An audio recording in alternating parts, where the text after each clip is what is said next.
श्रीराम.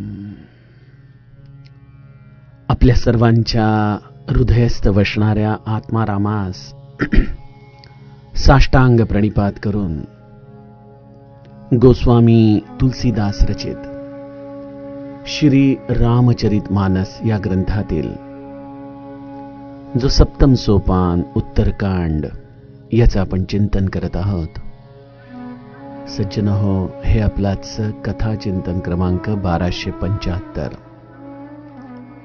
आपण गेल्या चिंतन प्रवाहामध्ये ज्ञान मार्गाची दुर्गमता अभ्यासत होतो.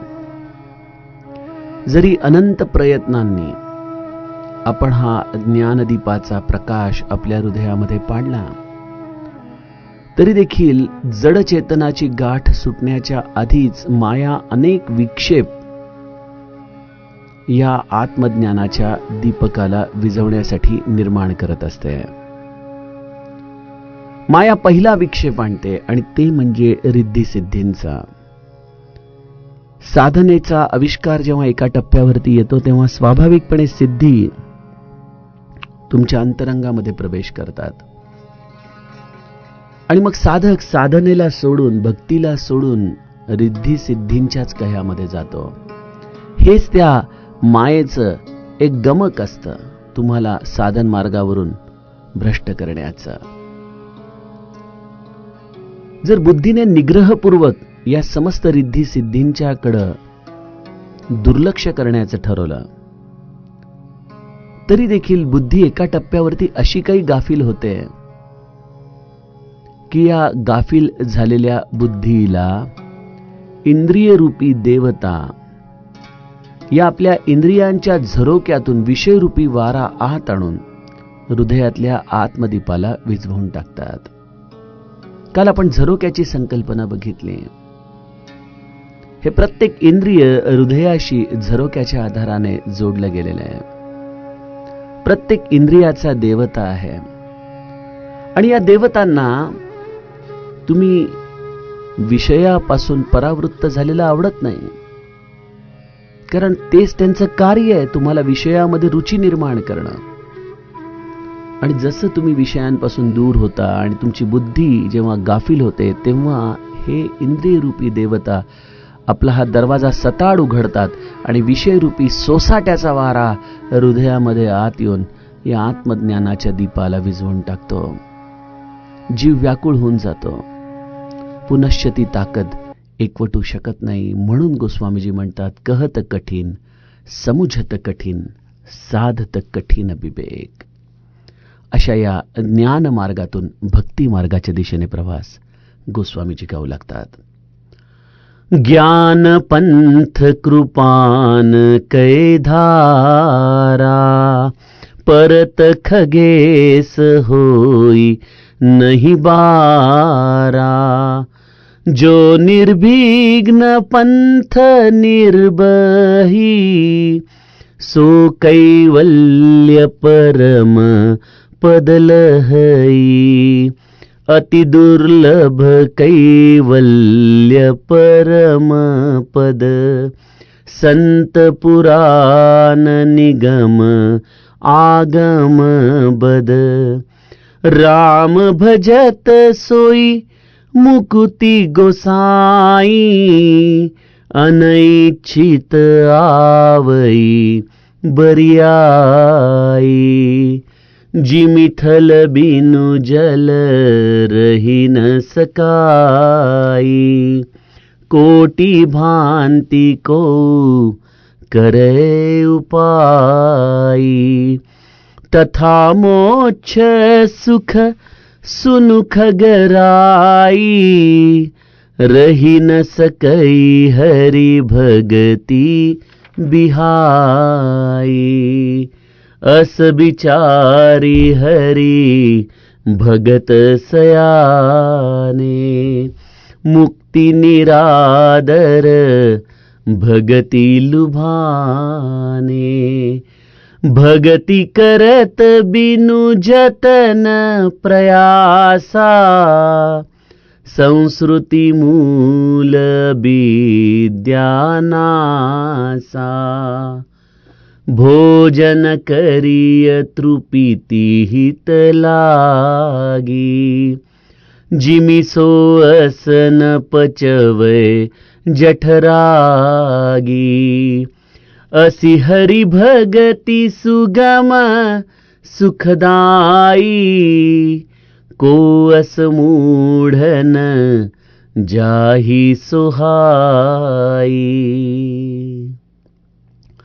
सेवक सेव्य भाव बिनु भवन तरिय उरगारी, भजहु राम पद पंकज अस सिद्धांत बिचारी। जो चेतन कह जड़ करई, जड़ ही करई चैतन्य, अस समर्थ रघुनायक ही, भजहि जीवते धन्य। सियावर रामचंद्र प्रिय हो।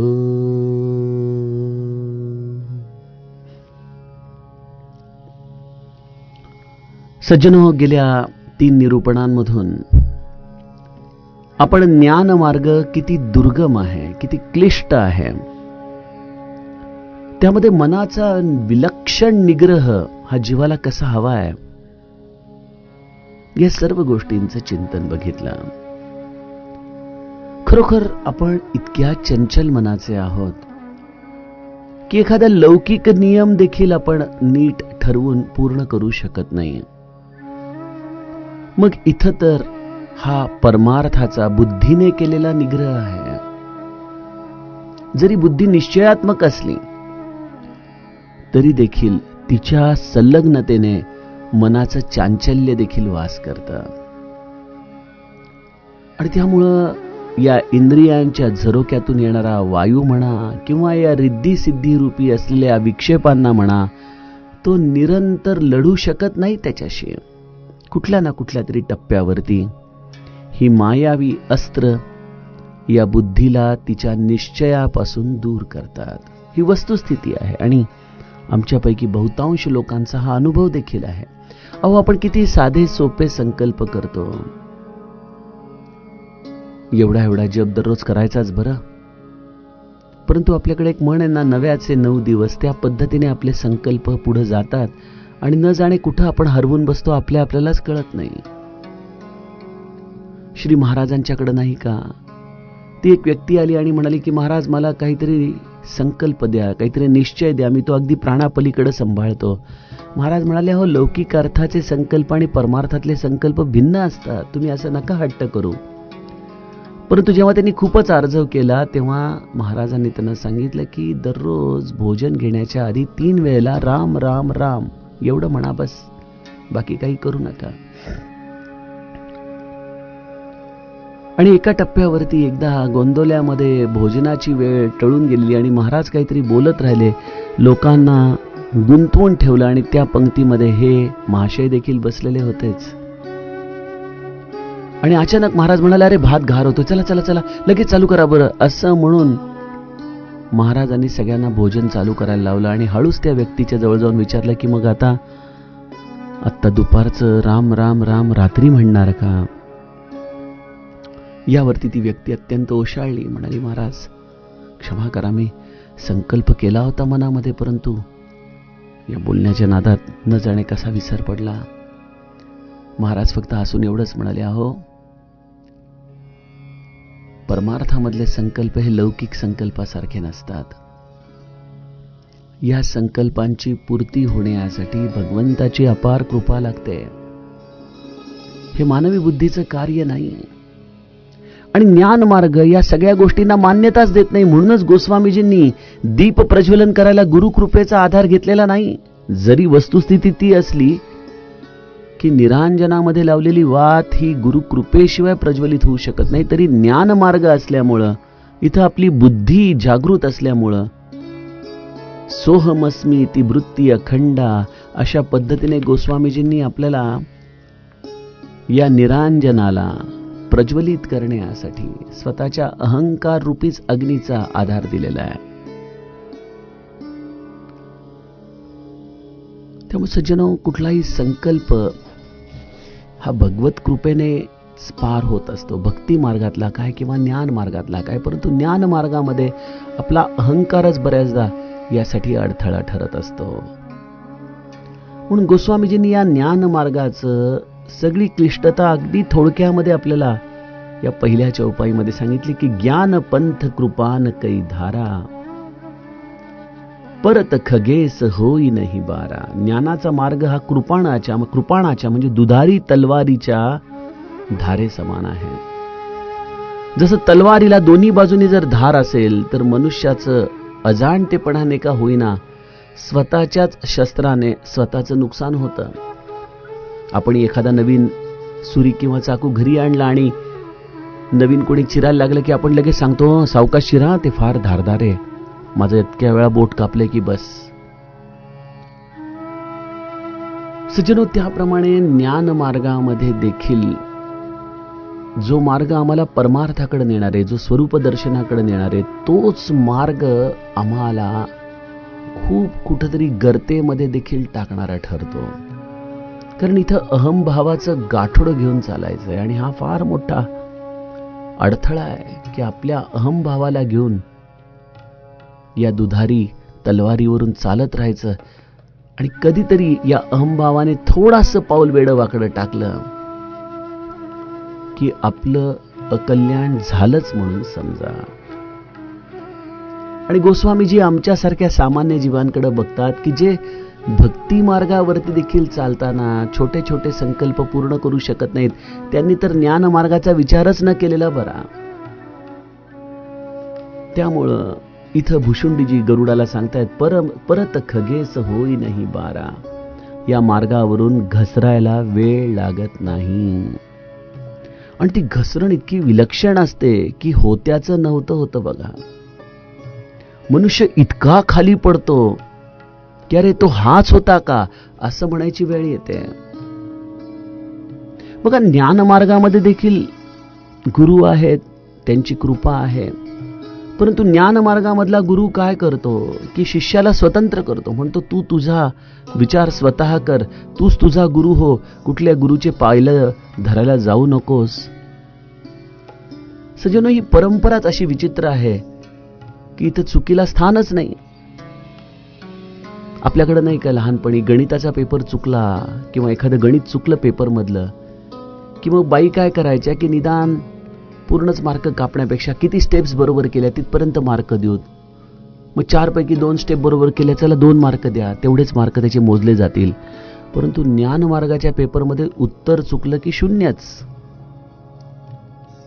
त्याच्यामध्ये नो कन्सिडरेशन, 0 टॉलरन्स मध्ये हा ज्ञान मार्ग चालतो. आणि इथं आमच्यासारख्या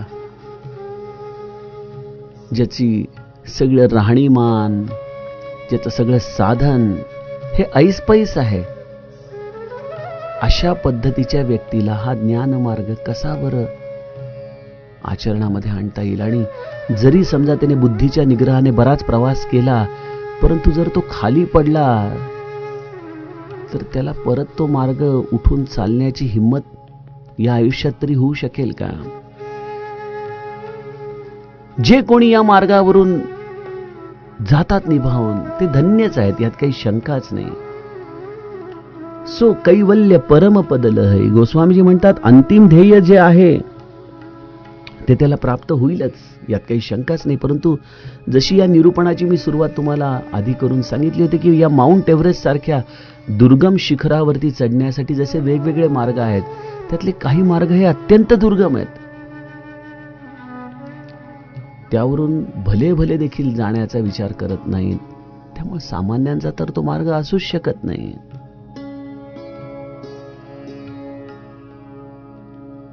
संत, पुराण, वेद, शास्त्र सर्व सांगतं की हे ज्ञान मार्गाचं कैवल्यरूपी परमपद अत्यंत दुर्लभ आहे. या मार्गाने जाणारा क्वचितच लाखामध्ये एखादा विरळा असतो जो हा मार्ग सही सलामतपणे पार करून या अंतिम ध्येयावरती जाऊन स्थिरावू शकतो. सज्जनो, जर परमार्थ हा एवढा दुर्गम असता, एवढा क्लिष्ट असता, आणि केवळ एकच ज्ञान मार्गच उपलब्ध मार्ग असता तर आमच्यापैकी किती जण परमार्थाला लागले असते? मोठा प्रश्नच आहे. पूज्य बाबा म्हणायचे ना की तुकामाईंसारखे जर गुरु तुमच्या नशिबात आले असते तर तुमच्यापैकी किती जण नामाला लागले असते? काय महाराजांची सत्व परीक्षा घेतलेली आहे तुकामाईंनी. ते योगीच होते, यात काही शंकाच नाही. आणि त्यामुळे महाराजांना जरी दीक्षा भक्ती मार्गाची असली तरी प्रशिक्षण योग मार्गाचं मिळालं आहे.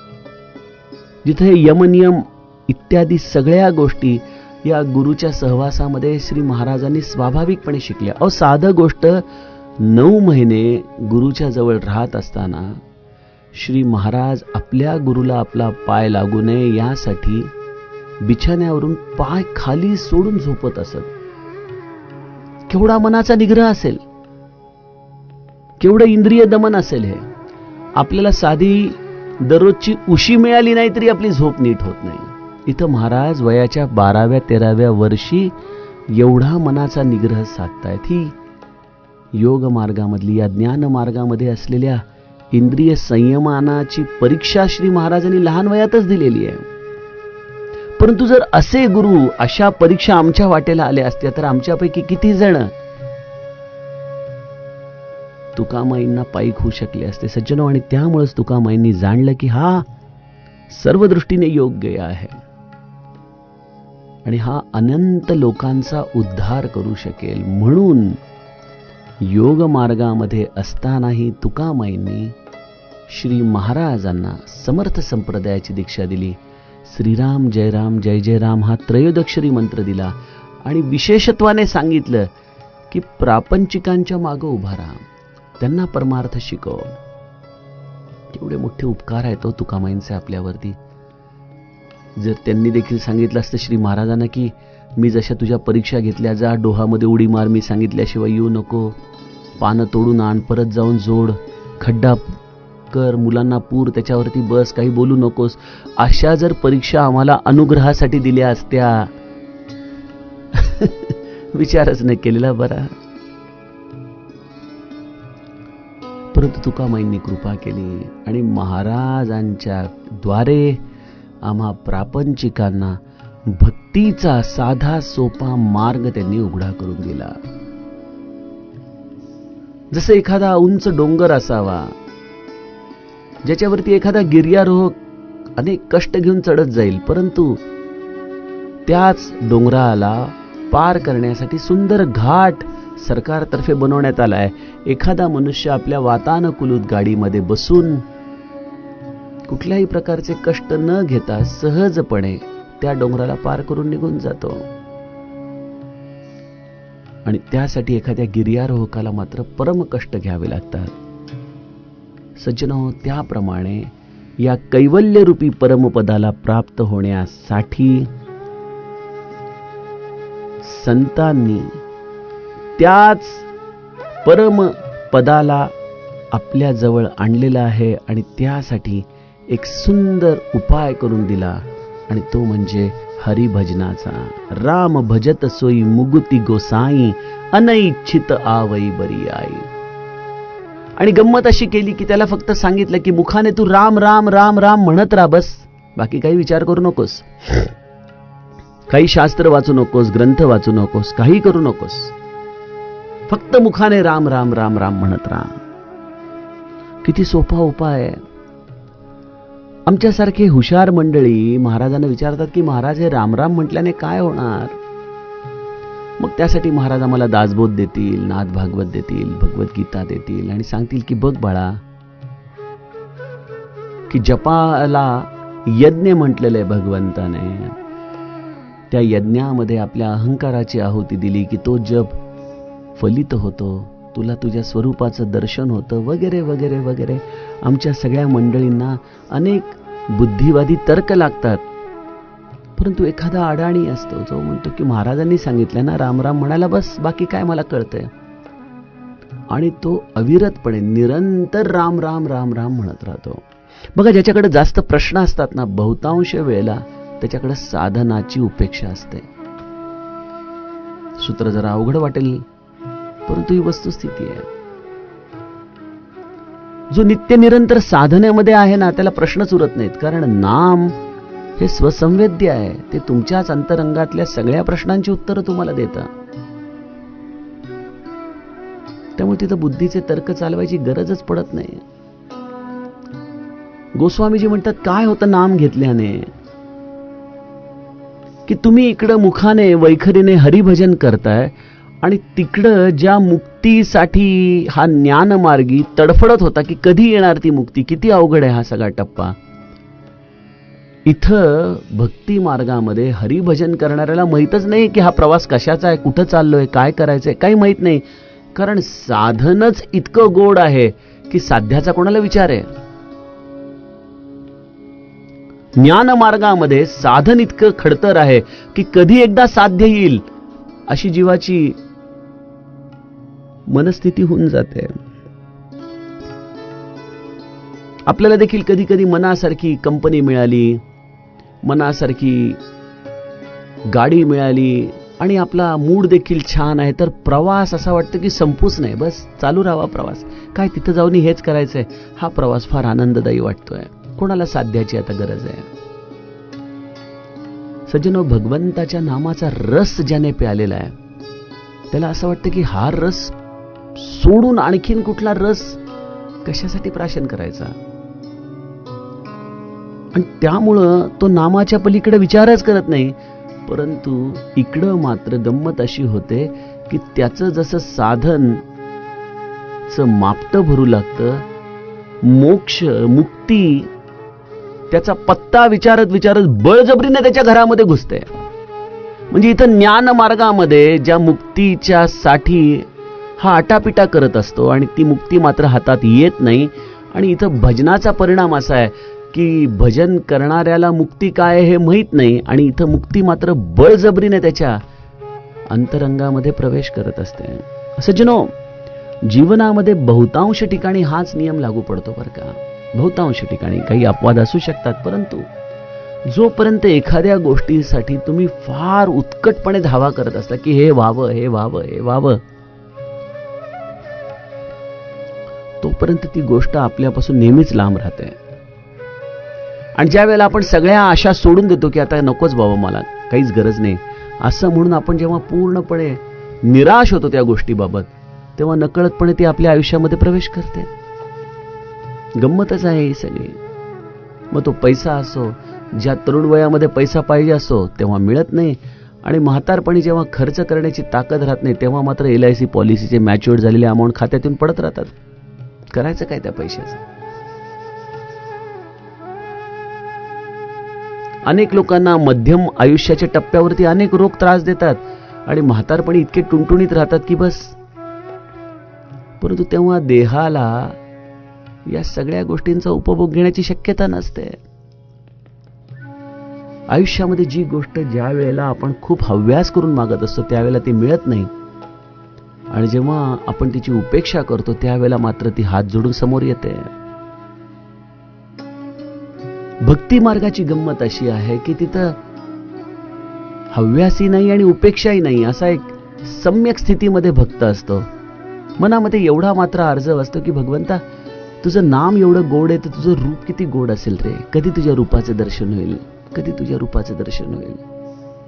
हे सद्गुरुराया, तुझा वरदहस्त कधी मला मस्तकी अनुभवता येईल. आपली ही इच्छा आहे, ही इच्छा नामामध्येच कुठेतरी लुप्त झालेली असते, आणि नाम यामध्येच आपल्याला त्याचं तो दर्शन घडवत असतो. आणि त्यामुळं नाम सोडून दुसरा कुठलाच हव्यास आपल्या मनाला राहत नाही. असं हरिभजन चालू असतं आणि इकडं मुक्ती स्वाभाविकपणे आपल्या अंतरंगामध्ये प्रवेश करत असते. याचं कारण असं आहे, गोस्वामीजी म्हणतात की जल हे कधीही स्थळाशिवाय राहू शकतं का? जमिनीचा आधार असल्याशिवाय जल राहील का? आता आम्ही सोमनाथला मध्यंतरी 9 दिवस सतत दिवस रात्र समुद्र बघत होतो, परंतु हा समुद्र जल याच्या खाली कुठेतरी खोलवर जमीनच आहे ना. शेवटी त्या जमिनीच्या आधारानेच हे जल एका पात्रासारखं या पृथ्वीवरती धरलं गेलंय. त्यामुळे जलाला जसा स्थलाचा आधार लागतो, तसंच हे पक्षीराज, मोक्ष देखील श्रीहरीच्या भक्तीशिवाय सोडून राहूच शकत नाही. जिथं भगवंताची भक्ती आहे त्याचा आधार घेऊन मोक्षरूपी जल तिथं साठायला सुरुवातच होते. तुमची इच्छा असो किंवा नसो. आता बघा, इथं ही गंमत कशी आहे की सागराची गुह्यता आहे, एखादी नदी खोल आहे, एखादं सरोवर उथळ आहे आणि एखादं डबकं हे सपक आहे. या चारही गोष्टींमध्ये जल आहे, त्या चारही गोष्टींना भूमीचा आधार आहे. परंतु तुम्ही जसे जसे खोल जाता तशी तशी खोली गुह्यतेकडे जाऊ लागते. एखादं डबकं छोटंसं आपलं पाऊल जरी ठेवलं तरी ते पूर्ण बुडणार नाही. जर मी वरवर अशी भक्ती करत असेल तर तेवढीच मुक्ती माझ्या आयुष्यात येईल. एखाद्या सरोवराप्रमाणे जर मी समिटी समिटी जल भरही तलावा, जिमी सद्गुण सज्जन पही आवा, त्या पद्धतीने जर मी थेंब थेंब सद्गुणांचा संचय करू लागलो, भक्ती माझ्या हृदयामध्ये येऊ लागली, सरोवरासारखं मला भक्तीची गुह्यता मिळेल. मग एका नदीमध्ये मी प्रवाहित होऊन जाईन आणि हळूहळू हळू जसा जसा मी भक्तीमध्ये बुडत जाईन, सज्जनो, मला समुद्राची गुह्यता प्राप्त होईल. परंतु एक गोष्ट निश्चित आहे, तुम्ही भक्ती कशीही करा, तुमच्या भक्तीच्या अधिकाराप्रमाणे तिथं मुक्तीचं जल हे साठू लागतं. गोस्वामीजी म्हणतात, असं विचारी हरी भगत सयाने, मुक्ती निरादर भगती लुभाने. हरिभक्त हा भोळसट असतो असं कोणी जर विचार करत असेल तर भक्ती मनुष्याची प्रतिभा जागृत करते. आणि प्रतिभा ही सर्वोत्तम विद्या आहे, सर्वोत्तम विद्या. एक आहे बुद्ध्यांक, परंतु या बुद्ध्यांकाच्या पलीकडे ही प्रतिभा राहते. ही प्रतिभा एकदा आपल्या हृदयामध्ये स्फुरली की सज्जनो, न कळेची कळो येईल उगले, नामे या विठ्ठले काजिया. संत तुकाराम महाराज म्हणतात त्याप्रमाणे मोठी मोठी गुह्य रहस्य देखील आपल्याला सहजतेने कळू लागतात. ही आहे भक्तीची विलक्षणता. अशा भक्तीमध्ये बुद्धिमान हरिभक्त या प्रतिभेच्या आधाराने जाणतो की मुक्ती येते, येऊ दे, तिची इच्छा. मी काय तुला बोलवत नाही बाई, तुला यायचं असेल राहा. मला तर माझ्या या भक्तीच्या पलीकडे आणखीन कुठल्या आनंदाची गरजच नाहीये. तू असशील यापेक्षा परमानंद, परंतु मला गरज नाही. आणि त्यामुळं त्याला इथं सयाने हा शब्द वापरलेला आहे. तो शहाणा आहे. का शहाणा आहे? कारण त्याला माहिती आहे की मी ज्या क्षणी त्या मुक्तीला आदर करीन त्या क्षणी माझ्या भक्तीची जी गुह्यता चालू झालेली आहे ती गुह्यता थांबेल. म्हणून तो शहाणा भक्त मुक्तीचा तिरस्कार करत, निरादर करत, भक्तीवरतीच कार्य करत राहतो, भक्तीची गुह्यता वाढवतो, भक्तीची खोली वाढवतो. त्यामुळे श्री महाराज म्हणतात की नाम हे प्राणापलीकडे सांभाळावा. जरी तुम्ही सिद्ध झाला तरी सिद्धाला देखील नामाच्या पासून सुटका करता येऊ शकत नाही. नाम आहे आदी अंती. अशा भगवंताच्या भजनाच्या आधाराने आपण आपल्या भक्तीची खोली वाढवत जावी आणि मुक्तीने हे सरोवर आपलं भरत न्यावं. त्याच सरोवराला एका विशाल नदीमध्ये परावर्तित करावं आणि ती विशाल नदी सागरामध्ये रूपांतरित करावी. यासाठी मार्ग आहे भक्तीचा. आणि जो शहाणा भक्त आहे तो त्यामुळं मुक्तीच्या विषयी मनामध्ये विचार करत नाही. मुक्ती आतमध्ये प्रवेश करत राहते, करत राहते, करत राहते. म्हणते अरे कधीतरी मी आल्याचं ह्याला खुणगाठ पटेल, हा मला आदर देईल. परंतु सज्जनो, ज्या या मुक्तीच्या आधाराने या संस्कृतीचा, अर्थातच या जन्म मृत्यूरूपी संसाराचा, हा मांडलेल्या या प्रपंचाच्या पासून जीवाला उद्धरून जायचंय, ती स्वाभाविक अवस्था जीवाची घडून जाते. ज्या या जड चेतनाची गाठ सोडवण्यासाठी आम्ही एवढा आटापिटा करत असतो, ती जड चेतनाची गाठ या मुक्तीच्या गुह्यतेमध्ये, या भक्तीच्या असलेल्या उत्कटतेमध्ये कुठं सुटून जाते हे कळतच नाही. आणि ही जशी गाठ सुटते, देही असून ही विदेही ही स्थिती जीवाला प्राप्त होते. मी देही नाही हे आता त्याला वाचावं लागत नाही. अहम ब्रह्मास्मीचा जप करावा लागत नाही. ध्यान करू जाता भान हरपले, सगुणी जाहले गुणातीत, जेथे पाहो तेथे राघोबाचे ठाण, करी चाप बाण शोभत असे. अशी ही रामाची उपासना, त्याचं नाम सज्जनो आम्हाला गुणातीत करून टाकते, या निर्गुण निराकाराशी तद्रूप करून टाकते. असं हे भक्तीचं रहस्य आहे, जे विना परिश्रम या ज्ञान मार्गातल्या कुठल्याही साधनेचे कष्ट न करता आम्हाला थेट अंतिम स्थानापर्यंत घेऊन जातं. सज्जनो, यातील पुढील कथा आपण उद्याच्या कथाचिंतनामध्ये बघूयात. जानकी जीवन स्मरण. जय जय राम.